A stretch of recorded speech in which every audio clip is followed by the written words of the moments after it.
Hi everybody. Today Brooks, Johnny, and I are going to be talking about, our topic is dealing with ableist judgment, specifically with depression and the aftermath of a stroke and how depression kind of connects to that. So I guess we need to define first what is a stroke. According to Mayo Clinic, a stroke is when blood is restricted or reduced to the brain, preventing oxygen from reaching these parts of the brain, which results in the death of brain tissue. Some symptoms include paralysis, numbness on parts of the body, trouble talking or communicating, trouble walking, headaches, and possible vision issues. So I put some facts down here about strokes. Stroke is the number 5 cause of death in the United States, and 1 in every 3 stroke victims will experience signs of depression, and then every 40 seconds, someone in the United States has a stroke. And I'll just add as well that sometimes stroke symptoms can also include hallucinations as well as early onset Parkinson's. So the current event that we chose to focus on is what happened to Senator John Fetterman. So who is John Fetterman? He ran for senator in Pennsylvania last year, and during his campaign, he experienced a severe stroke last May. And so after his election, his physical side effects have still been persisting and are still being put on stand by the media, as we'll go into in a bit. One thing that we wanted to focus was that because strokes are seen as solely a matter of physical signs, the internal effects of recovery often remain invisible. Thus, his recent admitting to the hospital for depression has aroused a whole lot of attention by the public.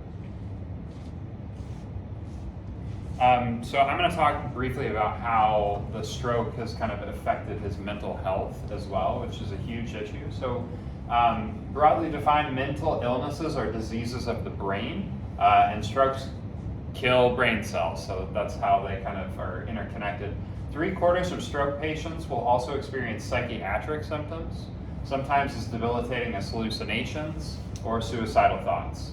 Damage to one part of the brain can also mean other parts were damaged. So just because you lose the ability to speak or lose the ability to move, it doesn't necessarily mean that you won't experience other things, as John Fetterman did as well. So, within the article, it talks a little bit about how Fetterman may be experiencing depression because other regions of his brain were damaged. So it's not just the motor ability and the speech ability, but there is a very big likelihood that the depression was caused by this actual stroke as well. And this is why we feel Fetterman is a perfect case study for how this connection can kind of be made, and also why accommodations and kind of negating the ableist idea that they don't need accommodations is very important.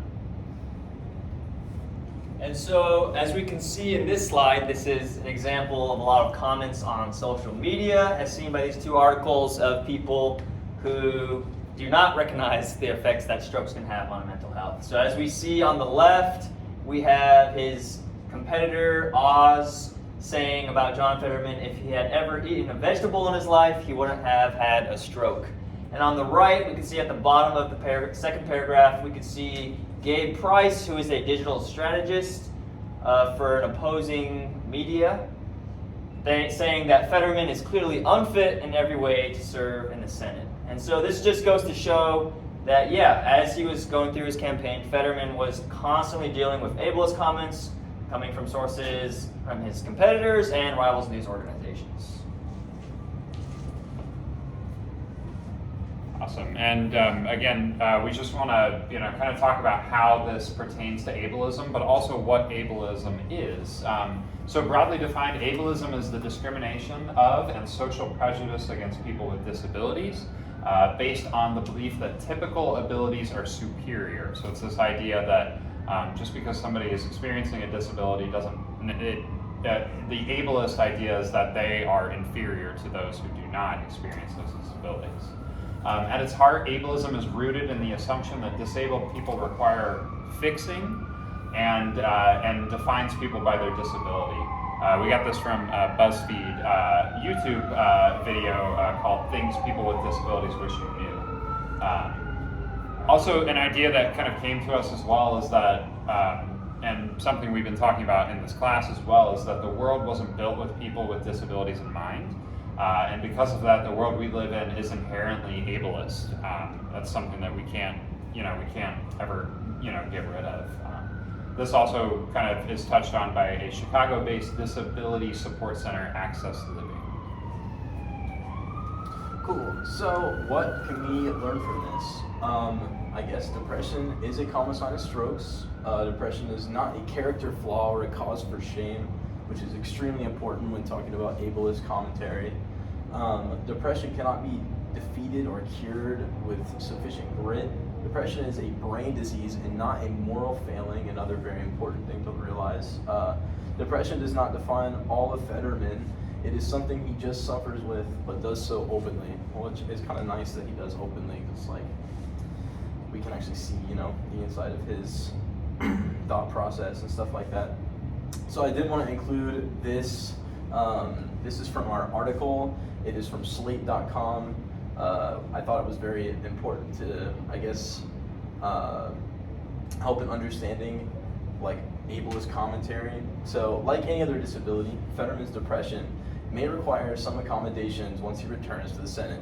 Flexibility in his schedule for medical appointments, for example, or remote meetings.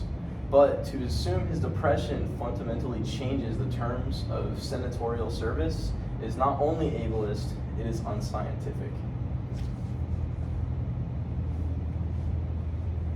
Just one minute? Okay. Sorry. So our proposed solution is we would like to have a mental health awareness week here at Ohio State University. We're going to have speakers on campus, local mental health counselors, individuals willing to share personal accounts, just to simply educate the public and students on what resources are available here at Ohio State. We want to invite, obviously, OSU administrators and directors and department chairs, and also local businesses to get involved. We want to reach out to local businesses for sponsorships and donations, and maybe even have local politicians encouraging networking, and then voicing concerns to a moderator. So that is something we kind of come up with. Yeah, and that would be in sort of like a town hall kind of style, where we'd really like it to be sort of an intervention, but also in a controlled kind of environment with politicians.